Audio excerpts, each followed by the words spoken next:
My losing streak was supposed to end by beating Brian Myers. How cool would that have been if my losing streak ended and then his started? Earning the trust of Brian and Pat. Very grateful I was able to do that. His brain is wrestling 24/7, so factions are something I love, and I just wanted my own. He's timeless, and something just gravitated, and I loved it.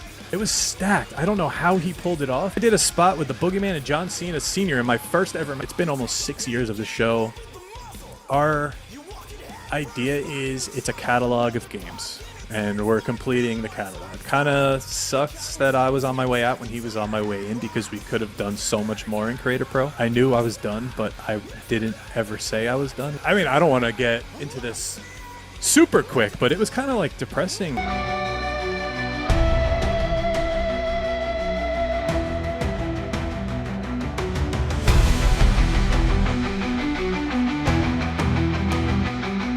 Ladies and gentlemen, hosted by Coach C, Chris Sanders, this is Best for Business.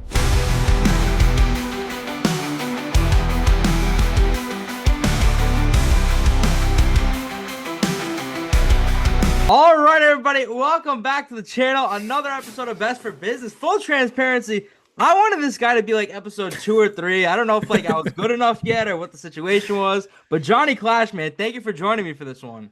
You say episode 2 or 3. I'm a busy guy. I have my own show. I got my own shit going on. You're lucky you got me right now, okay? Well, we're going to talk about it because all that came to a closer pretty soon, so we're going to talk about that in a minute.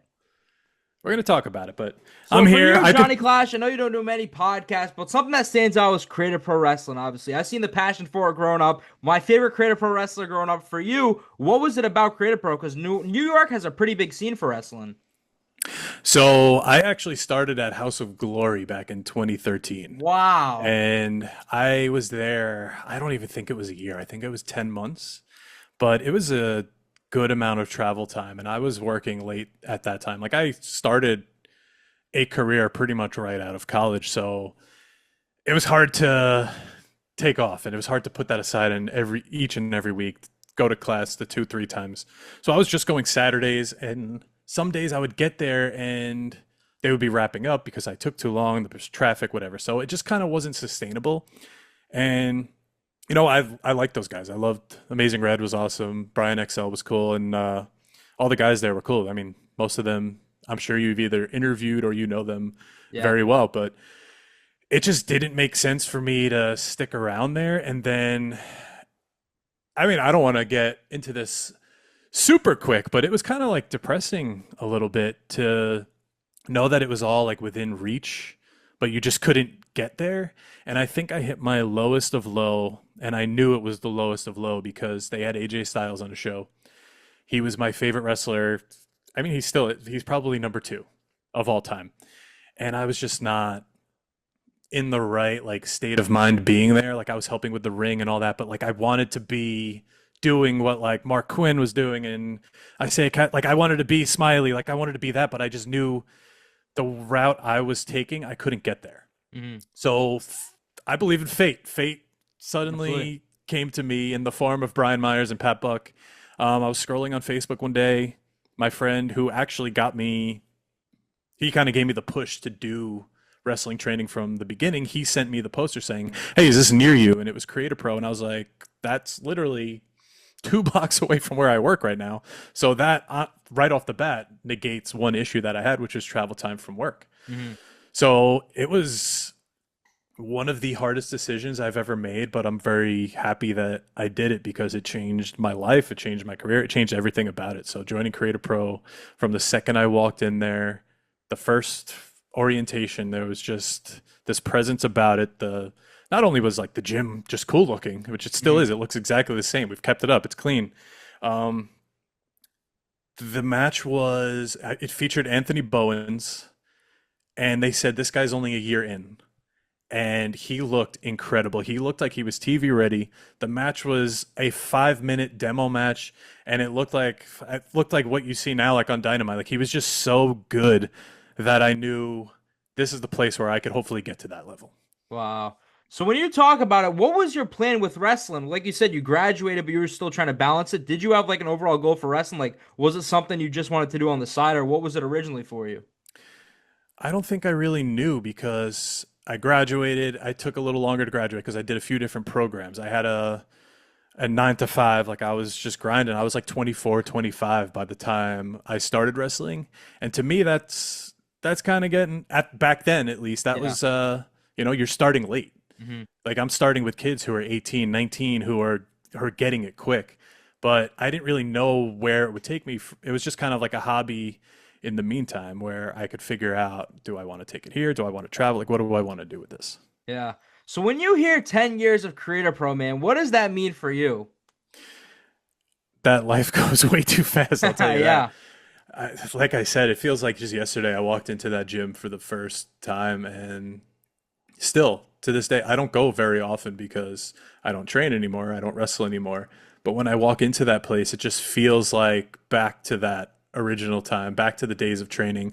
I think back often to the guys I started with, of just hanging out and just before class watching matches and talking about matches, going over stuff, being in the ring and just learning and being excited to learn new stuff. Who's training tonight? Who's the teacher? Who's the coach? What are we going to do?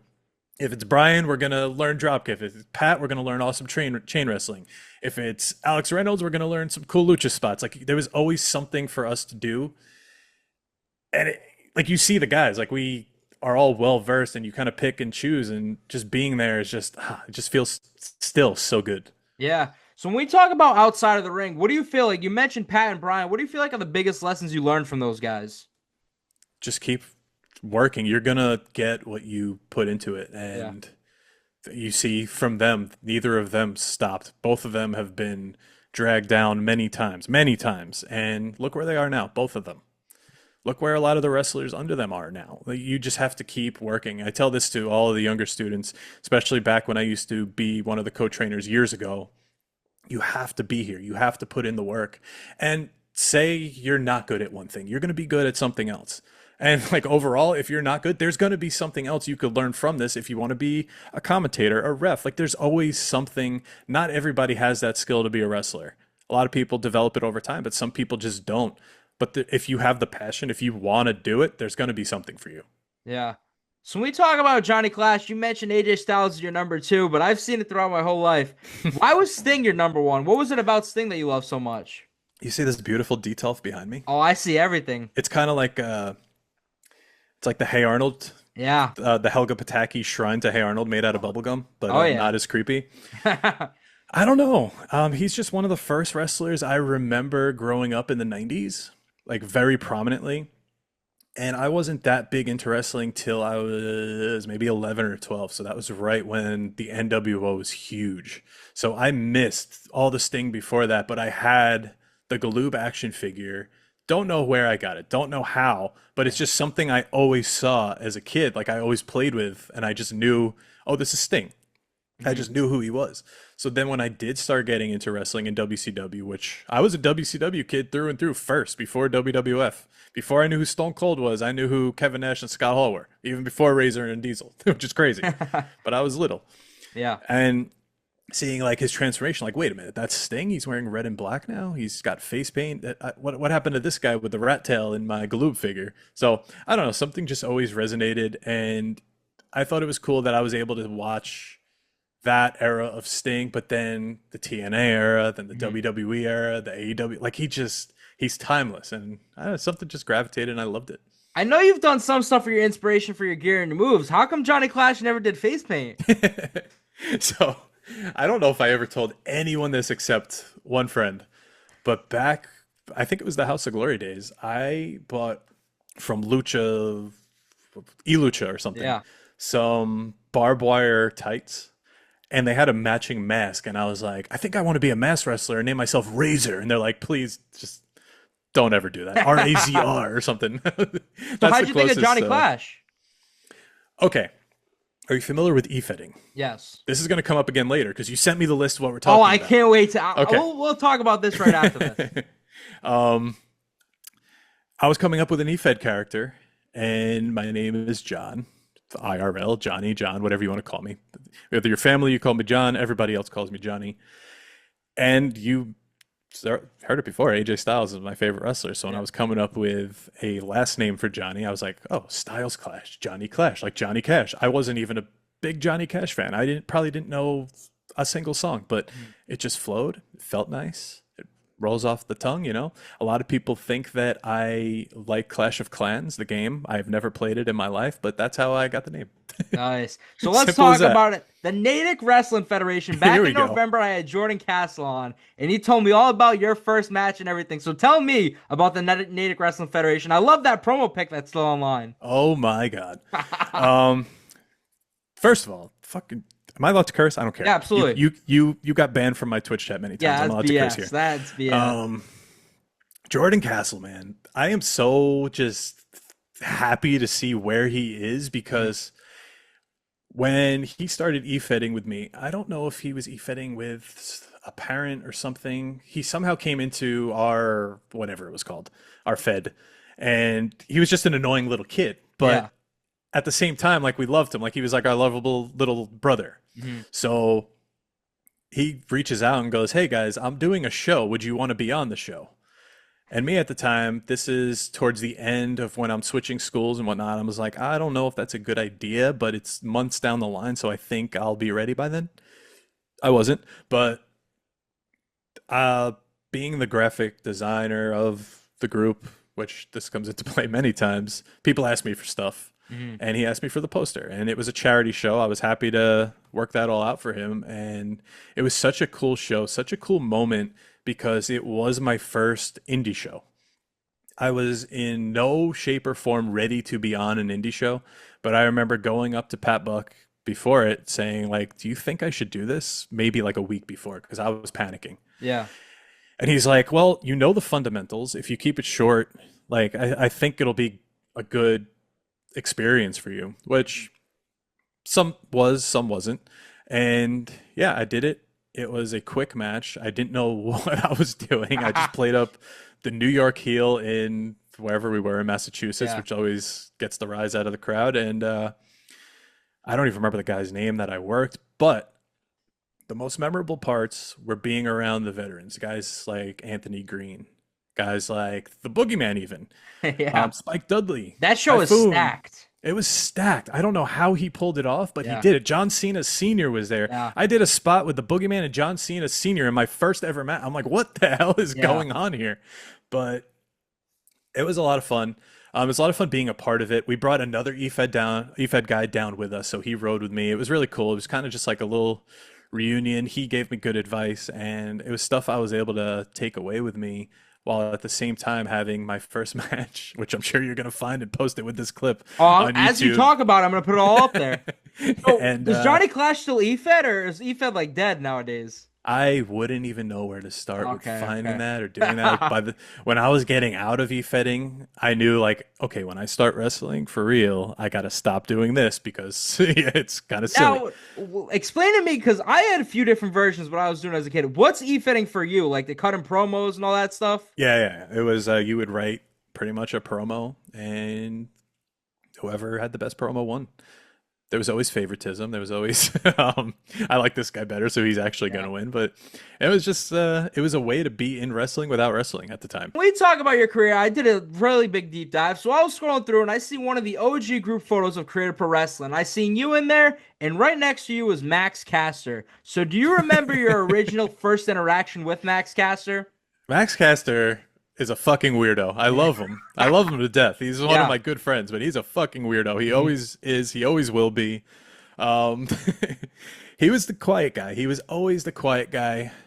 He just kind of takes everything in, and then he picks his moment to say something so outlandish that makes everybody either laugh or just look at him like, what did you just say? And I could recall many of those times. I'm not going to say any of them here. Dude was just out there, but one of, if not the best wrestlers to come out of Creative Pro Wrestling. MJF, if you hear this, you're probably going to want to punch me in the face for that, but Max Caster is Max Caster. He's so athletic.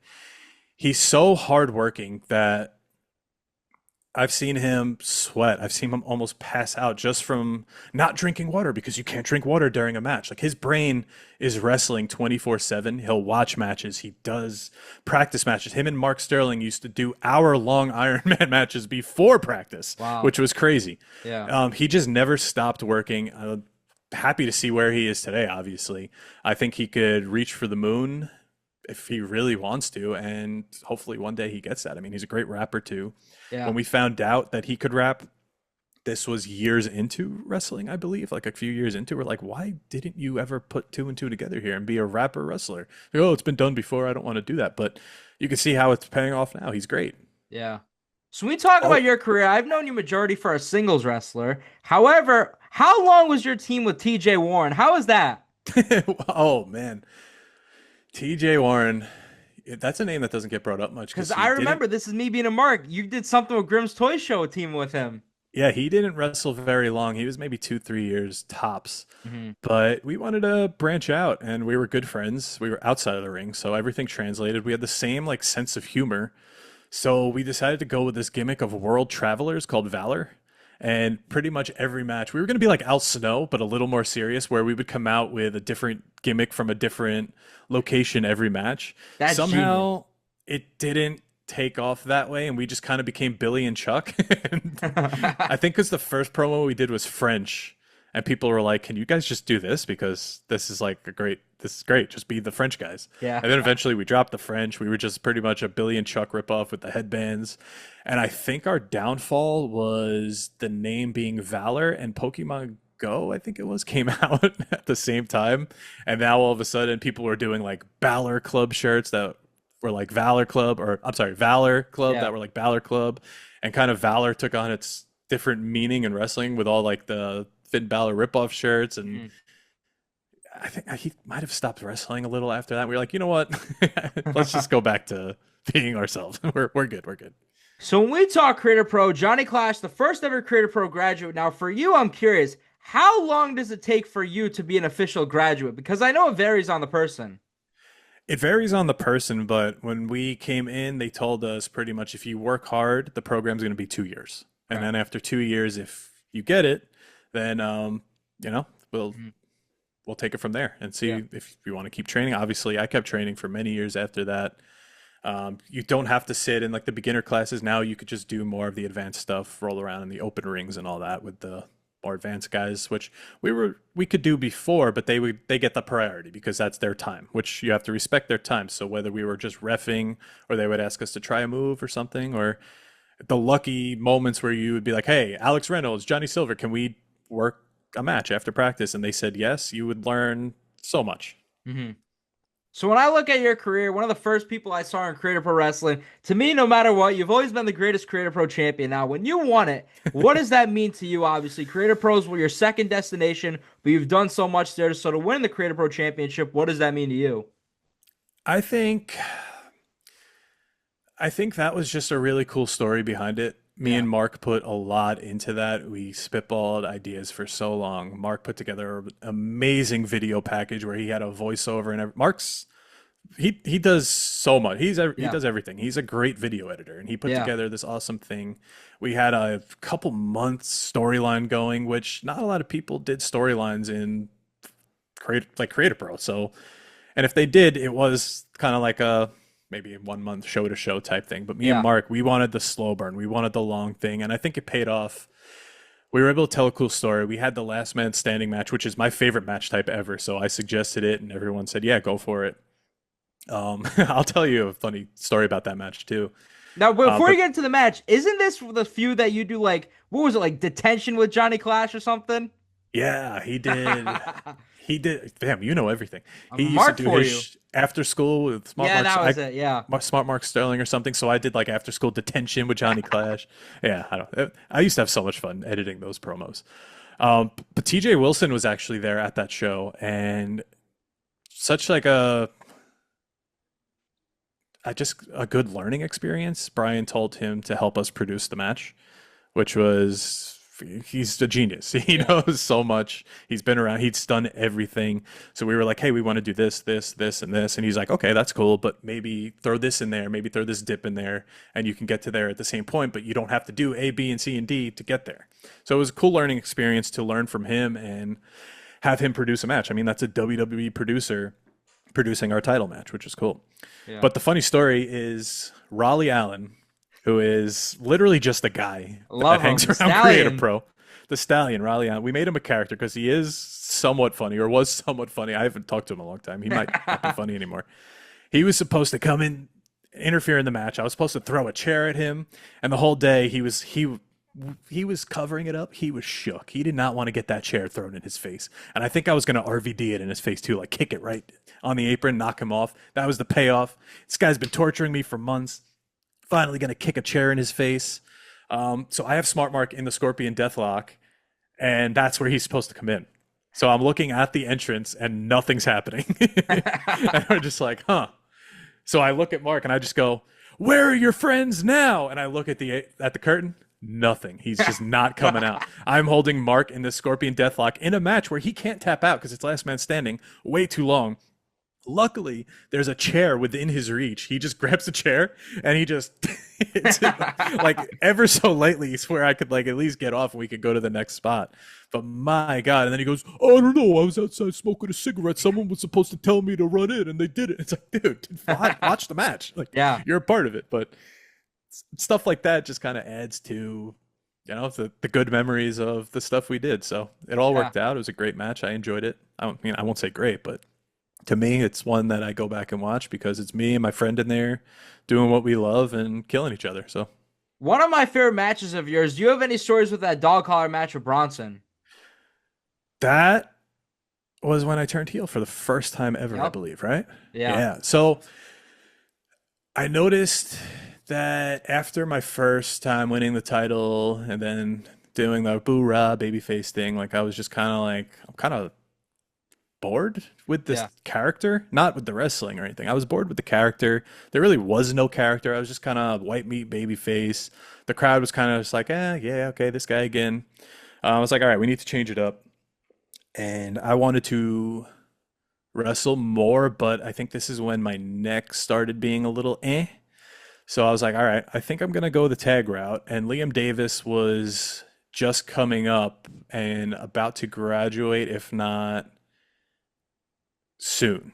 And we both are good friends. We were at each other's weddings. I had to give a speech at his wedding because his best man bailed.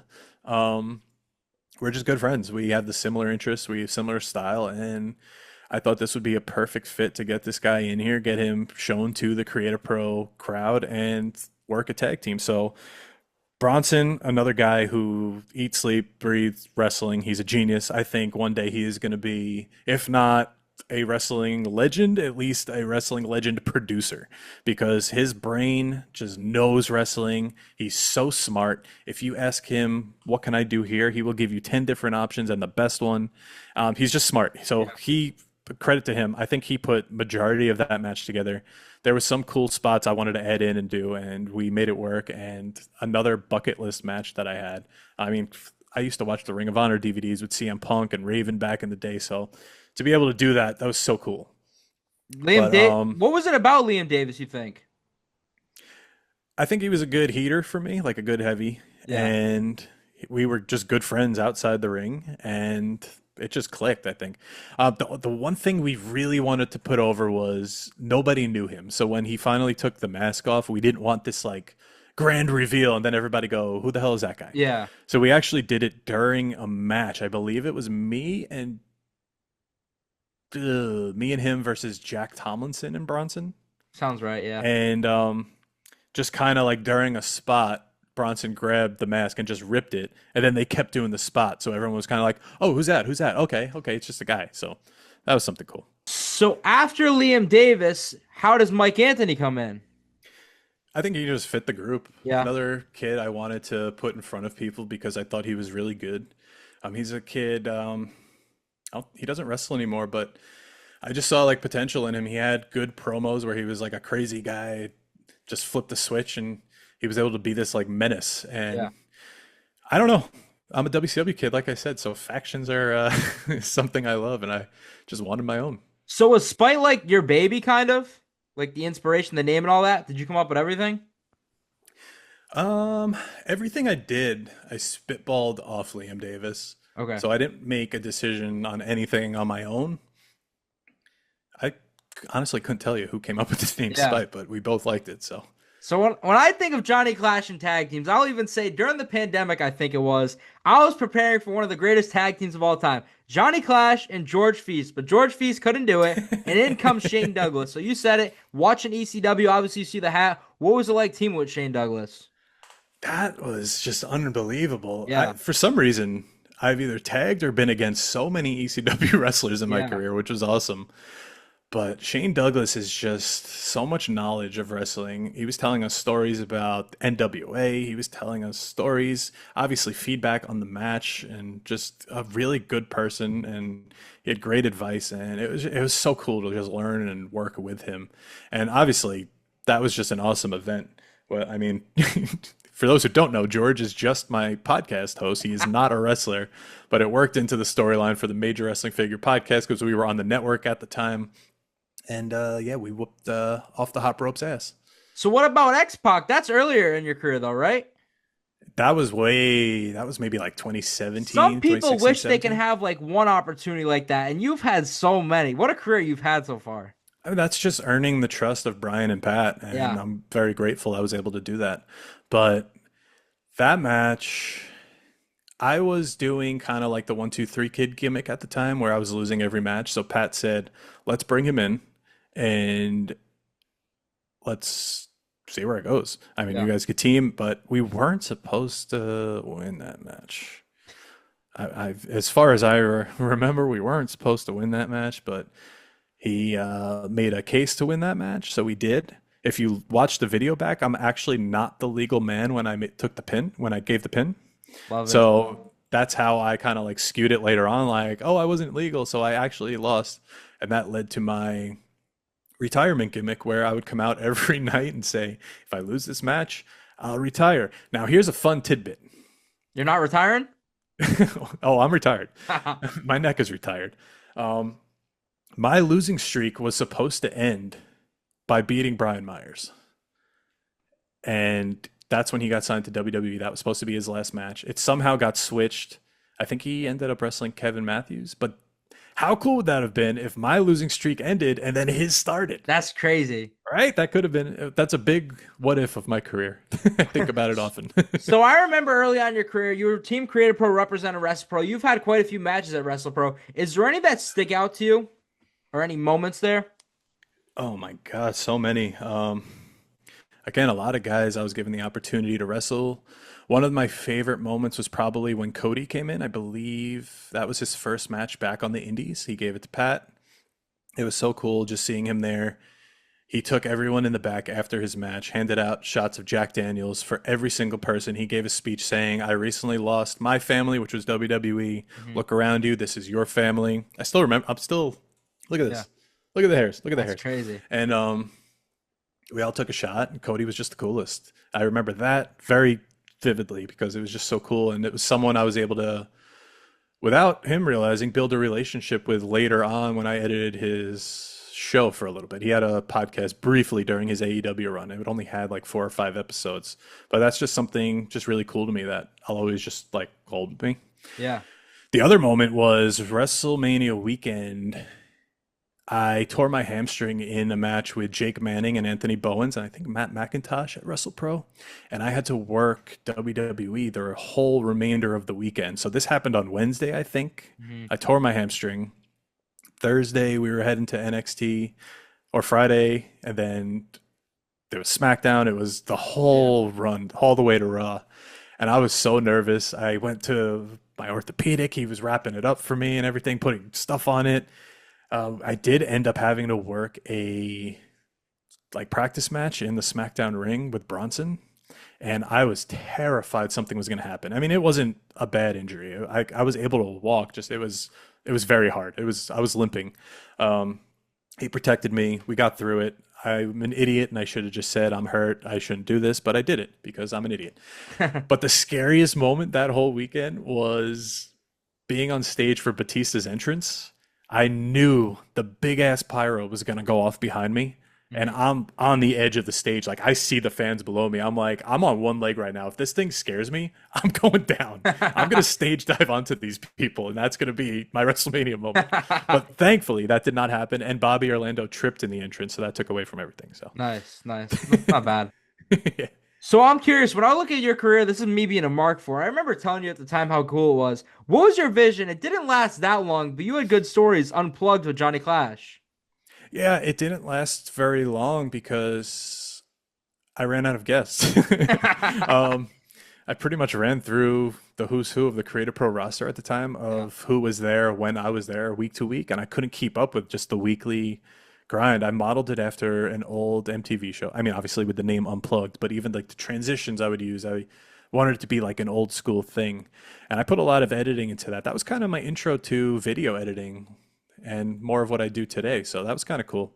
And podcasting in general. But yeah, I don't know. It's fun to watch those back because you see like Max Caster, Chris Statlander, they're like, oh, I want to try out with WWE. I want to get signed by a company. It's like, well, you did it. And you heard it first on Unplugged with Johnny Clash. They're still on my YouTube channel if anyone wants to find those. I think I want to say they're on Creative Pros too. Yeah, I think we did upload them there. For a brief time, I managed that account. So probably. So you talk about podcasting. What's your first interaction with George Feis? How do you meet him? So we actually didn't know each other very well at all. We were both friends of Smart Mark Sterling. So we were at the birthday parties together and all that. We had brief interactions. I just kind of knew like that's Mark's friend. And he would be like, oh, that's John from Creative Pro. We both ended up doing the same graphics for Off the Hop Rope, and Mark was kind of like choosing between the two. So I think we started like going at it on Twitter, like, but being like fake fighting about it, not really fighting. And then he's like, you know what? We'll start our own podcast. Screw them. And I was like, yeah. And then one of us messaged the other like, hey, do you want to actually like do that? And he sent a list of different podcast ideas. I didn't because I was probably lazy and like, this is never going to work. Yeah. The other good one was hockey fights in bourbon, I believe, like watch some fights and drink bourbon, but we didn't want to steal Off the Hop Rope's idea of wrestling and a beer. Yeah. And also I'm not like a big drinker, so it would probably just kill me. Yeah, but then we came up with just let's do deep dive on wrestling video games. And the question came up in my mind, which comes up in everybody's mind when they ask me about it. There's not that many wrestling video games. Like, how are you going to do this show? Yeah. Well, there's over 300 video games. We could very much do this show. And I don't know when you're posting this episode, but we might be done already. But at the time right now, we have 3 episodes left before we call it. Now, I know, look at your face. You look crazy. Sad. But here's the thing. We have 280 episodes of a different wrestling game almost every single time. We have interviews, MJF, Chris Statlander. We have Justin Leeper, who did the Road to WrestleMania modes on the SmackDown vs. Raw. We have Mike Herman from Retromania. A bunch of other developers, a bunch of other wrestlers. Matt and Brian, the guy from Mad Cat Studios. Such a good time. It's been almost 6 years of the show. Our idea is it's a catalog of games and we're completing the catalog. So we have known that the show is going to end for quite a while now. We kind of knew like this is where we have to get to. We only announced it when we were at the final 5, but we think with the episodes that are out now and what you're going to get, it will be somewhat close to a complete catalog of wrestling games. And that's cool to us. And there are some we recorded early on where we didn't really have a format or we didn't know what we were doing that we redid. We said, we're going to redo these. We're going to remaster them, like a video game term. And there's even some non-wrestling games we did in there. Some Mario, some, all that Ninja Turtles. It was just a lot of fun. And, we feel like we were the only people to put together like this kind of wrestling encyclopedia in podcast form. We don't cover literally everything or else we'd be there for hours. We kind of hit the main points. We cover the roster, the stories, the artwork, the graphics, all that. And we wrap it up in an hour episode. There are other podcasts out there that will go more in depth into the games and they're great. You should all listen to them, go find them. But I think we are kind of the only ones that put together this kind of like compendium of wrestling games and audio. So when I talk about being a mark for you, I think I was a freshman in high school. Like when I used to take the bus, like when you're a freshman, you don't want to talk to anyone else really on the bus. So I would sit there legit since the beginning of Game Marks and listen to them all. So I want to say thank you for everything, man, for you've Oh, done. no, thank you. I Is mean, there an episode that sticks out to you? I think me and George both always say Saturday Night Slam Masters was a game we didn't really know, we didn't play growing up, but that was the first episode we did like our new format, which we kind of still use today. And that was kind of like the turning point where we said we need to make like a change, get some more listeners, get some more viewers. Other than that, Justin Leeper was an amazing guest. He's someone we still go to for little tidbits here and there from SmackDown vs. Raw. He wrote the Road to WrestleMania stories for 9, 10, and 11. So, Wow, I didn't or even know that. yeah, something like that. Yeah, I don't quote me on the exact numbers. yeah. He wrote 3 in a row. He did motion capture. He did motion capture for Death Stranding as well. So he's been around. He used to work for Game Informer. He's a great person. We inducted him into the Game Marks Hall of Fame last year. Just so cool. And of course, Mike Herman from Retromania. He gave us so much information before that game came out. He even let us play test it with Matt Cardona on stream one night. Just a great person that I did a Chris Bay charity stream not too long ago on Twitch where I played Retromania the whole time. The support that everybody gave, we were able to smash our goal. I think it was close to like $2,000 we raised Nice. on one night of streaming, like only a couple hours. And Mike Herman matched everything. He gave out codes for the game. He was in there the entire stream, dropping bits and subs, and it was such a good time. Such a great person. Such a good game. It's a shame the iArcade didn't work out because seeing that at Creative Pro every time, it's so cool. I would have totally got one. What's the thing that you do for Christmas? The Jamboree, the Gameboree? What do you call it? Gameboree every year. Well, I guess it's not going to happen next year, but maybe we could. I could do it on my own stream. Yeah. We would raise money for St. Jude Children's Research Hospital. It started as something really small, where the first year we wanted to take game collections for hospitals, but the hospital near us, the Children's Hospital, has certain restrictions where they have to be in the wrapper because of germs. So that kind of put a damper on that, and we were just still a young podcast, so we didn't have many listeners. So we had an Amazon wish list and all that. We didn't really get much. I was able to find a big box of like Sonic games for 360 and all that on Facebook Market for really cheap. They must have been demos or something, all in the wrapper. So we were able to get that, and we were able to get some money for St. Jude, and Nice. we've done it every year since. I mean, we've almost broken like a couple. I want to say $5,000 one year. We're well over $10,000 lifetime, and that's just something we both say it's the best time of year because we can do this. So hopefully this year, without the podcast, there's something we could do to fill those shoes. I don't know. Maybe I Yeah. could do something on stream. So you said it's been the idea for ending game marks. How long has this been a thing? Because I remember we talk about Goosebumps. When I saw that post, I was crushed. Oh, it's been a couple months. Really? I mean, I have a daughter. I have a family. Yeah. I'm doing stuff. I always made that time once a week or once every other week to do the show, but after a while, it just kind of you're like, oh, I got to do it again. And our show's not one that you could just sit there and record and edit and be done.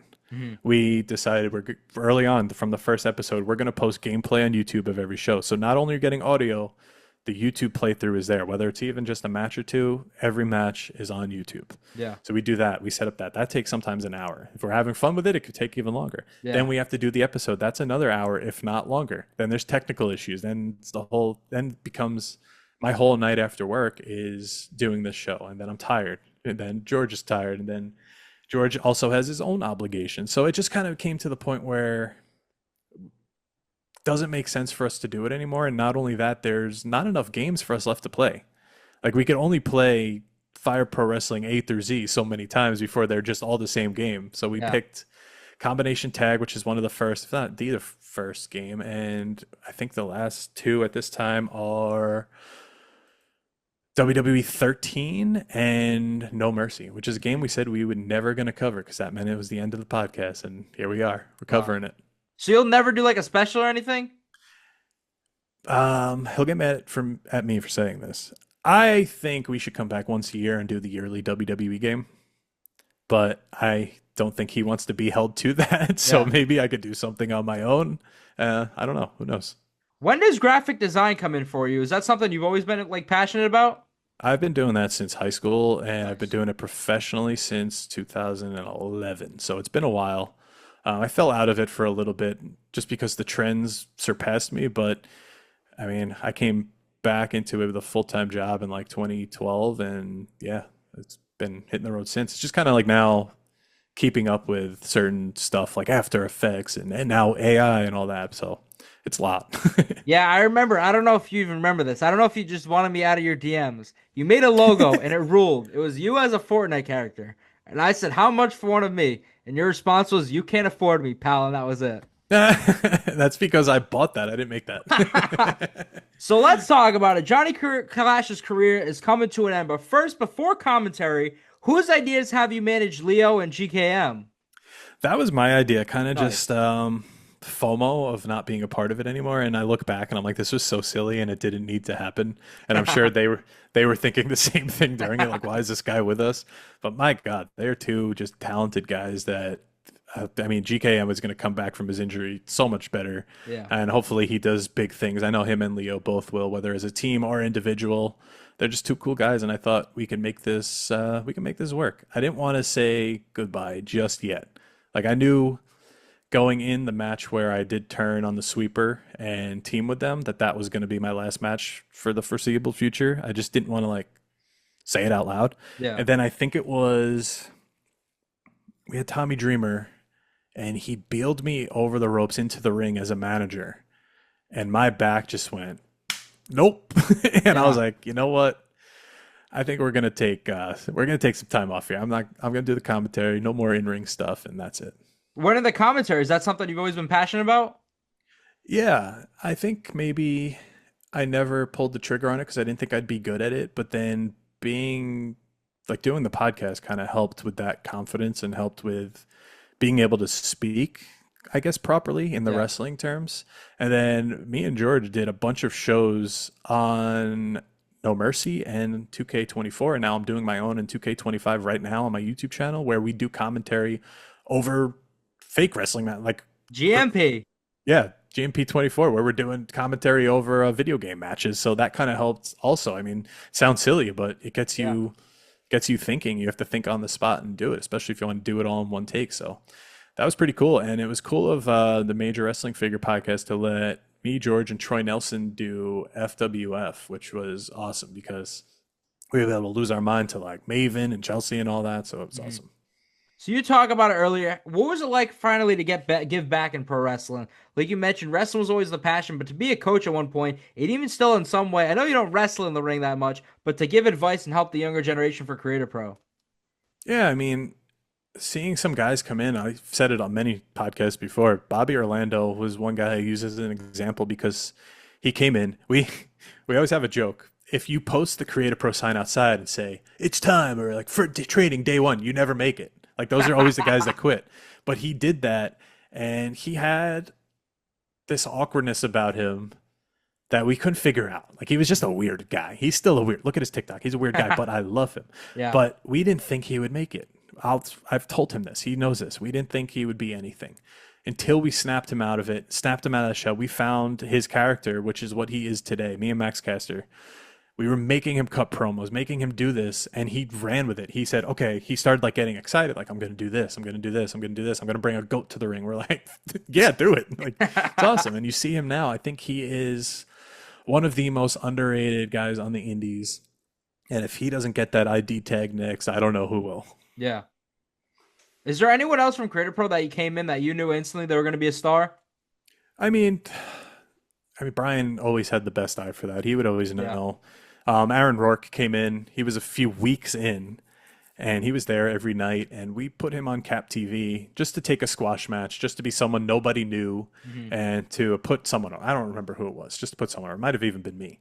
And Brian, I remember saying, like, why is this kid on YouTube on our channel? Like, he doesn't even know how to hit the ropes yet. And then it was only like a week or two later, he's like, okay, yeah, he's going to be something special. Like, you just knew the second he came in because he was so athletic. He just got it right away. I mean, MJF, from the first day he came in, like, I was at day one Cap. He was maybe like a month or two later. Him and Bronson came in at the same time. And you just knew, like, this kid, okay, he's going to be something. The way he talked, the way he carried himself, you just knew. I mean, Bryce Donovan, Obviously, I think I had his first match ever on a birthday party, and he did everything right. He got the crowd going, even though they were a bunch of kids. You just knew like something clicks with this guy. He's gonna get it. I think now, look at Jake Lang, look at Yeah. Nick Robles. There are a bunch of guys, like I said, the Birds of the Sun. There's Shooter so Boys. many. What's that? Shooter Boys. Shooter Boys, yeah, I can't forget. See, I don't know them that well because they Okay. came in recently. They're only a year or two in. Yeah. I was kind of on the outs at that time, but from what I've seen of them, they're amazing. They're hanging with Adrenaline Express and all that. They're doing great stuff up and beyond and whatever. And yeah, So they're gonna be great. Johnny Clash, I've told you one video I had to watch before we started this call. It gives me goosebumps. Johnny Clash's first retirement video. Now, explain to me this. You say your back hurts, you stop wrestling. What is it about? I saw that video you posted. TK, your best friend growing up, you always wanted to do this together. So you wanted to have one last match and it had to be him? Yeah, me and TK became friends in middle school because we were both wearing the same Hardy Boys shirt. We decided we were going to be the Hardys for Halloween that year. Mind you, it's September. We just met and we were already making Halloween plans. He ended up being Scotty Too Hottie, and think I was a skeleton, so it didn't really work out. You ruined it But all. Come on. I ruined it. I could have been Grandmaster. But yeah, we've kind of just done everything together our entire lives. We played in bands together. We played hockey together. And then it kind of sucks that I was on my way out when he was on my way in because we could have done so much more in Creator Pro. Yeah. But it was cool to see what he was able to do.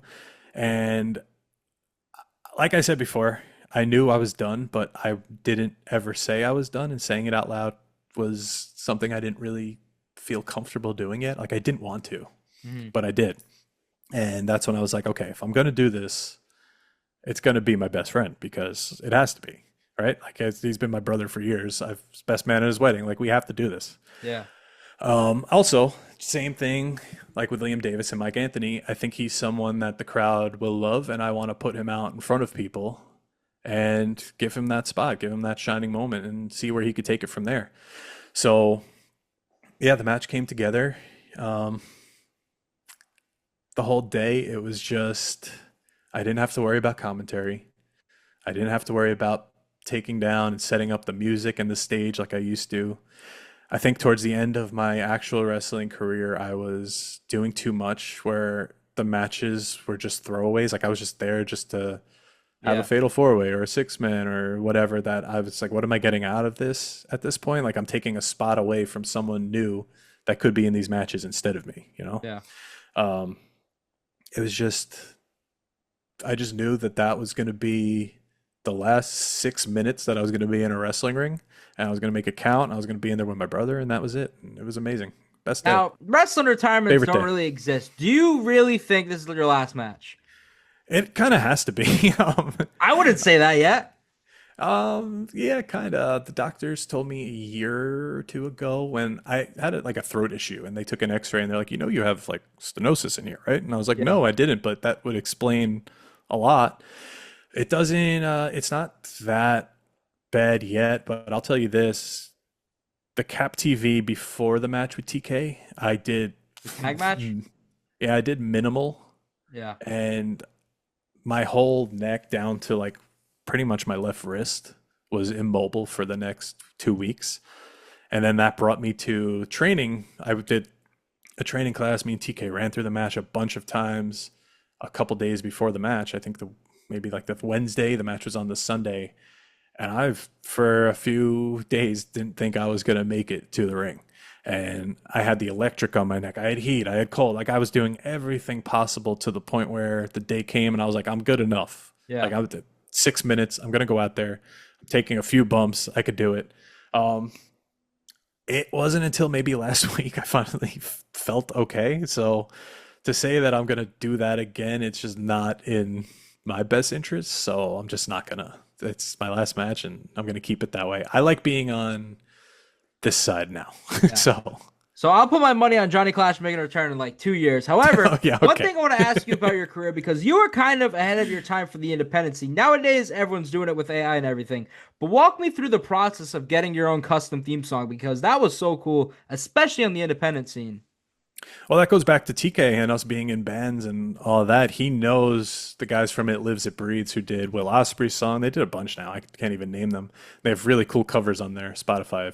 you guys need to check that out.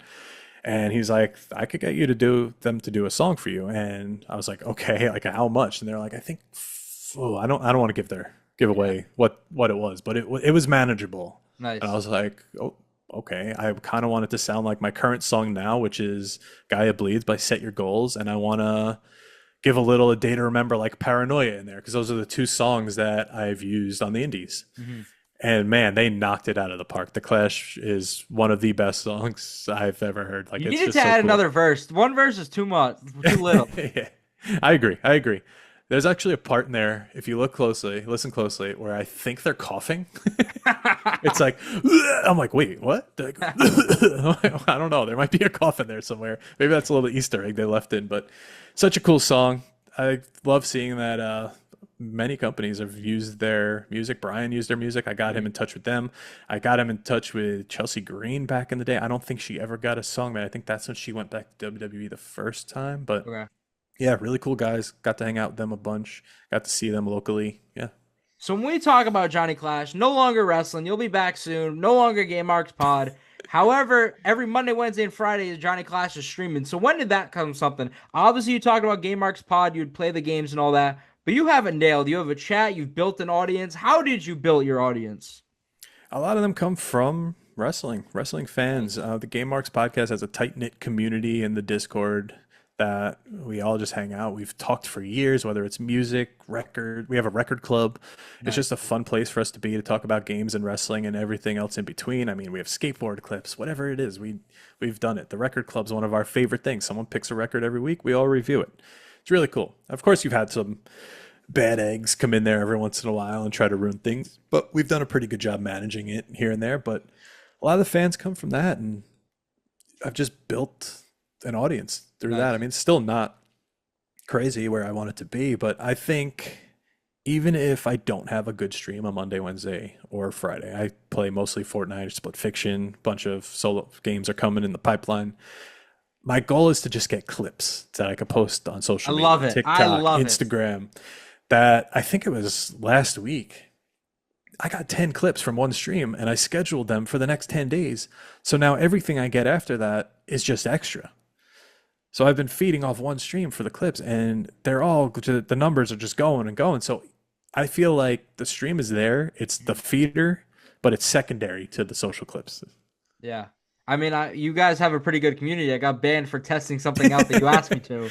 All right, testing out. I put all right. You want to talk? You want to talk? First of all, this motherfucker comes in my chat every day and says, "When's the return match?" So I put a command now when he writes return.